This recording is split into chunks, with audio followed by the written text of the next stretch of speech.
Trong thế giới ngầm tàn bạo của các băng đảng mai thúy Mexico, một nhân vật bất ngờ đã phá vỡ mọi định kiến. Maria Guadalupe Lopez Esquivel, hay còn được biết đến với cái tên La Catrina.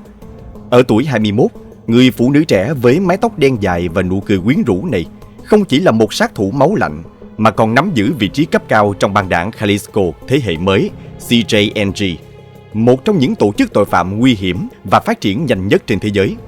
Vậy làm thế nào một cô gái chỉ mới 21 tuổi lại có thể vươn lên bà trùm của một trong những băng đảng mai thúy khét tiếng nhất Mexico? Chào mừng các bạn trở lại với Văn Tùng Siêu Kỳ Án. Mình là Tấn Khoa, và hôm nay chúng ta sẽ cùng khám phá câu chuyện đầy kịch tính về La Catrina, bông hồng gai của thế giới ngầm Mexico. Nếu các bạn yêu thích những câu chuyện phá án hồi hộp, những bí ẩn chưa có lời giải, thì đừng quên nhấn like video và subscribe kênh Văn Tùng Siêu Kỳ Án để không bỏ lỡ bất kỳ vụ án nào. Cảm ơn các bạn đã đồng hành. La Catrina sinh ra trong một gia đình bình thường tại Tepancatepec, một thành phố nhỏ ở Tây Nam Mexico. Cuộc đời cô bắt đầu rẽ lối vào năm 2017 khi cô gặp Miguel Elemedos Fernandez, một thủ lĩnh quyền lực của CJNG. Cuộc gặp gỡ này đã mở ra cánh cửa đưa La Catrina bước chân vào thế giới ngầm tội ác. CJNG không chỉ là một băng đảng mai thúy thông thường. Được thành lập vào năm 2010 tại bang Jalisco, tổ chức này nhanh chóng vươn lên trở thành một trong những tập đoàn tội phạm nguy hiểm nhất trên thế giới. Chúng kiểm soát phần lớn nguồn cung mai thúy vào thị trường Mỹ, nơi nhu cầu dường như không bao giờ giảm. Thật trớ trêu, Jalisco, vùng đất từng nổi tiếng với điệu nhạc mariachi du dương và tequila thượng hạng, giờ đây đã bị bao phủ bởi bạo lực và sợ hãi. Dưới sự thống trị của CJNG, tiếng nhạc và niềm tự hào văn hóa đã phải nhường chỗ cho tiếng súng và những cuộc chiến đẫm máu. Đứng đầu đế chế tội phạm này là Nemesio Oseguera Cervantes, hay còn được gọi với biệt danh El Mencho, một trong những trùm mai thúy bị truy nã gắt gao nhất hành tinh. Mức độ nguy hiểm của hắn được thể hiện rõ qua khoản tiền thưởng kỷ lục 10 triệu đô la mà Cục Phòng chống mai thúy Hoa Kỳ DEA treo thưởng cho bất kỳ thông tin nào dẫn đến việc bắt giữ hắn. Dưới sự chỉ đạo của El Mencho, CJNG đã tạo ra một làn sóng mai thúy chưa từng có tiền lệ, tràn ngập thị trường Hoa Kỳ và đẩy mạnh các hoạt động buôn lậu ra toàn cầu. Điều khiến CJNG trở thành cơn ác mộng không chỉ nằm ở quy mô hoạt động của chúng, mà còn ở mức độ bạo lực và sự tàn nhẫn vượt ngoài sức tưởng tượng. Tổ chức này khét tiếng với những chiến thuật khủng bố dã man để mở rộng lãnh thổ, tiêu diệt đối thủ và gieo rắc nỗi sợ hãi. Không dừng lại ở việc sở hữu một kho vũ khí hiện đại gồm máy bay không người lái, súng phóng lựu và vũ khí hạng nặng, chúng sẵn sàng sử dụng tất cả trong các cuộc tấn công táo bạo, bất chấp hậu quả. Một minh chứng rõ ràng cho sự manh động của CJNG chính là vụ phóng lựu tấn công máy bay trực thăng quân sự, khiến 6 người thiệt mạng. Hành động táo tợn này không chỉ là một lời thách thức trực diện đến lực lượng quân đội Mexico, mà còn đánh dấu bước leo thang nghiêm trọng trong cuộc chiến mai thúy. CJNG sẵn sàng thực hiện những chiến thuật không khoan nhượng để bảo vệ và củng cố vị thế của đế chế tội phạm mà chúng xây dựng. Trong bối cảnh chính phủ Mexico tăng cường đàn áp các trùm mai thúy, CJNG đã vươn lên như một thế lực mới với mức độ bạo lực vượt xa mọi đối thủ. Không chỉ giới hạn trong lĩnh vực buôn bán mai thúy, tổ chức này còn mở rộng phạm vi hoạt động ra khắp toàn cầu, bao gồm châu Âu, châu Á, Úc và châu Mỹ. CJNG không chỉ nguy hiểm ở quy mô hoạt động, mà còn thể hiện sự tinh vi và bài bản trong tổ chức, giúp chúng kiểm soát chặt chẽ các bang trọng điểm như Jalisco, Michoacán, Guerrero và thậm chí vươn tới Veracruz ở phía bên kia đất nước. Tập trung vào buôn bán mai thúy đá và các loại amphetamine, CJNG hiện được coi là một trong những tổ chức tội phạm đáng sợ nhất tại Mexico. Mặc dù một số cá nhân như Homero Guerra Moreno đã bị bắt và kết án, điển hình là bản án 27 năm tù vì buôn lậu hơn 15.000 kg mai thúy đá vào Nam Texas năm 2013, chưa có bằng chứng rõ ràng về mối liên hệ của ông ta với CJNG.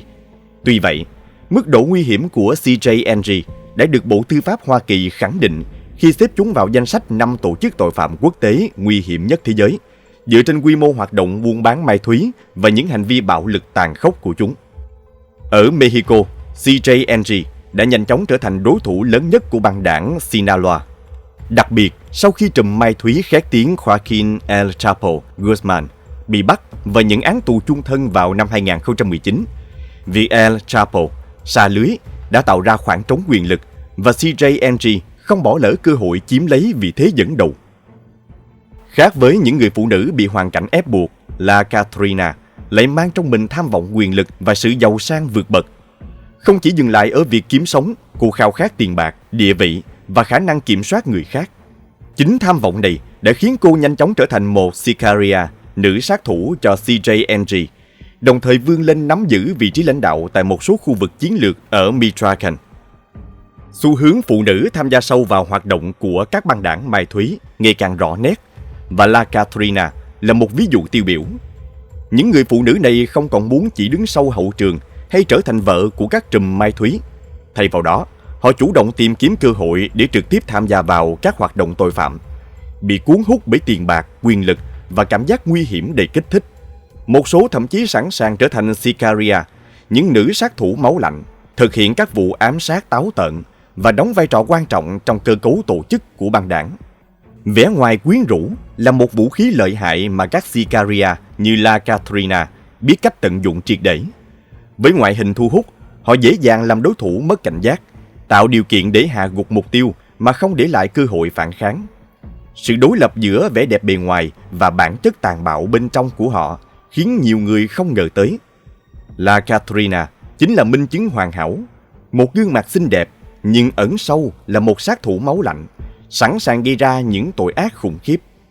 Trên mạng xã hội, La Katrina không ngần ngại khoe khoang cuộc sống xa hoa của mình. Những bức ảnh chụp súng ống, tiền bạc và các buổi tiệc xa hoa được đăng tải công khai trên Instagram như một cách để khẳng định vị thế và sự liên quan của cô đến các hoạt động phi pháp của CJ Angie. Mặc dù không phải là trợ thủ hàng đầu của El Mencho, La Katrina vẫn giữ vai trò quan trọng trong tổ chức, lãnh đạo một nhóm sát thủ tại Michoacán và trực tiếp tham gia vào các phi vụ lớn như bắt cóc, tống tiền và ám sát. Dưới sự dìu dắt của Miguel Elemedos Fernandez, La Katrina nhanh chóng vươn lên trở thành một nhân vật chủ chốt trong CJ Angie. Cô khét tiếng với biệt danh lạnh lùng La Katrina, biểu tượng của tử thần và sự tàn bạo. Không chỉ đứng phía sau, La Katrina trực tiếp tham gia và hỗ trợ nhiều cuộc tấn công đẫm máu, khẳng định vai trò không thể xem nhẹ trong tổ chức tội phạm này. Biệt danh La Katrina có nguồn gốc lịch sử sâu xa, bắt đầu từ thế kỷ 20 khi họa sĩ José Guadalupe Posada sáng tạo ra hình tượng La Katrina, quý bà thanh lịch, trong một bức tranh biếm họa chính trị. Lấy cảm hứng từ nữ thần chết Aztec, người cai quản thế giới bên kia và bảo vệ hài cốt, Posada đã khắc họa La Katrina như một bộ xương trong trang phục quý tộc châu Âu, nhằm chế giễu tầng lớp thượng lưu Mexico và nhấn mạnh một sự thật không thể tránh khỏi: cái chết đến với tất cả, bất kể giàu sang hay nghèo khó. Việc Maria Guadalupe López Esquivel chọn biệt danh này không chỉ đơn thuần mang tính biểu tượng, mà còn phản ánh rõ nét sự tàn nhẫn, tham vọng quyền lực và thái độ coi thường mạng sống của cô ta. Biệt danh La Katrina dường như là lời khẳng định rằng cô chính là người cầm quyền sinh tử, thách thức mọi chuẩn mực đạo đức trong xã hội. Để khắc sâu hình tượng này, La Katrina thậm chí còn xăm hình La Katrina lên đùi trái và không ngần ngại khoe khoang trên mạng xã hội. Tuy nhiên, biểu tượng này đã trở thành hiện thực đáng sợ trong vụ tấn công kinh hoàng ngày 14 tháng 10 năm 2019 tại El Aguaque. Trong sự kiện đó, lực lượng cảnh sát đang thực hiện một lệnh khám xét thì bất ngờ rơi vào cái bẫy nguy hiểm do CJ Angie dàn dựng. Khoảng 30 tay súng CJ Angie được trang bị vũ khí hạng nặng, bao gồm súng bắn tỉa 50, AR-15 và AK-47, đã phục kích đoàn xe cảnh sát. Kết quả, 13 sĩ quan thiệt mạng và ít nhất 9 người khác bị thương. Cuộc tấn công tàn bạo này trở thành một trong những vụ thảm sát nghiêm trọng nhất nhằm vào lực lượng thực thi pháp luật Mexico trong nhiều năm gần đây.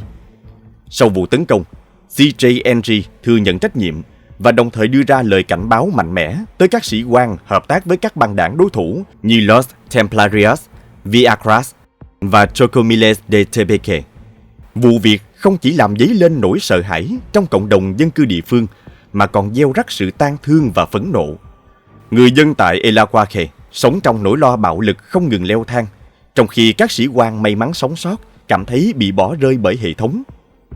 Mục tiêu của CJ Angie trong vụ phục kích này không chỉ đơn thuần là tiêu diệt đối thủ, mà còn nhằm giành quyền kiểm soát El Aguaque và các khu vực lân cận, được gọi là Tierra Caliente, vùng đất nóng. Theo Falco Ernst, nhà nghiên cứu về Mexico tại Tổ chức Khủng hoảng Quốc tế, Tierra Caliente là một khu vực hỗn loạn, nơi chính quyền gần như không tồn tại và các băng đảng tranh giành quyền lực bằng những cuộc giao tranh đẫm máu diễn ra thường xuyên. Đối với CJNG, việc thống trị Tierra Caliente không chỉ mang ý nghĩa chiến lược mà còn là lời khẳng định quyền lực tột đỉnh của chúng trong thế giới ngầm Mexico. CJNG đặt mục tiêu củng cố quyền thống trị tại Tierra Caliente, một khu vực chiến lược trong hoạt động buôn bán ma túy, nơi các băng đảng liên tục giao tranh để giành quyền kiểm soát. Chiến lược của CJNG tập trung vào việc loại bỏ hoàn toàn các đối thủ nhỏ hơn hoặc yếu thế hơn, bao gồm cả những băng đảng có liên hệ với lực lượng thực thi pháp luật và chính trị gia địa phương. Vụ tấn công nhằm vào lực lượng cảnh sát tại El Aguaque là một thông điệp răn đe đầy tàn bạo. Bất kỳ ai hợp tác với kẻ thù của CJNG đều sẽ phải đối mặt với hậu quả khủng khiếp. La Catrina đóng vai trò quan trọng trong việc thực hiện kế hoạch này. Bằng chứng thu thập sau vụ tấn công cho thấy cô đã trả khoảng $210 mỗi tuần cho một nhóm Halcones, người cung cấp thông tin tình báo để hỗ trợ CJNG theo dõi và thu thập thông tin trong khu vực. Không những thế, một đoạn ghi âm bị rò rỉ tiết lộ rằng La Catrina đã nhận lệnh trực tiếp từ Miguel Elemedos Fernandez, bạn trai và cũng là cấp trên của cô trong CJNG, để lên kế hoạch phục kích tại El Aguaque vào ngày 14 tháng 10.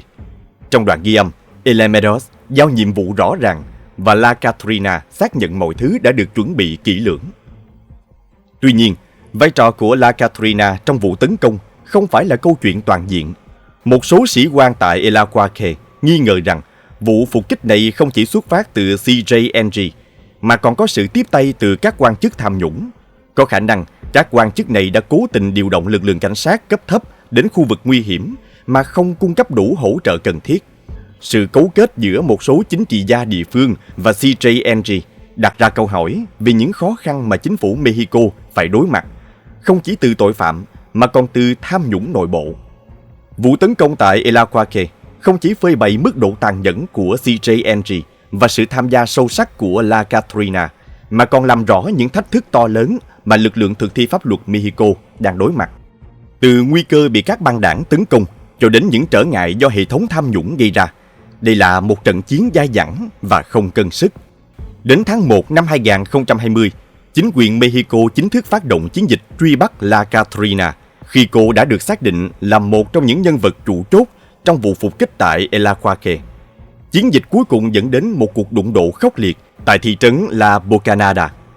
Trước cuộc giao tranh, CJNG đã cố gắng cản trở lực lượng an ninh bằng cách phong tỏa tuyến đường Apatzingán Aguililla.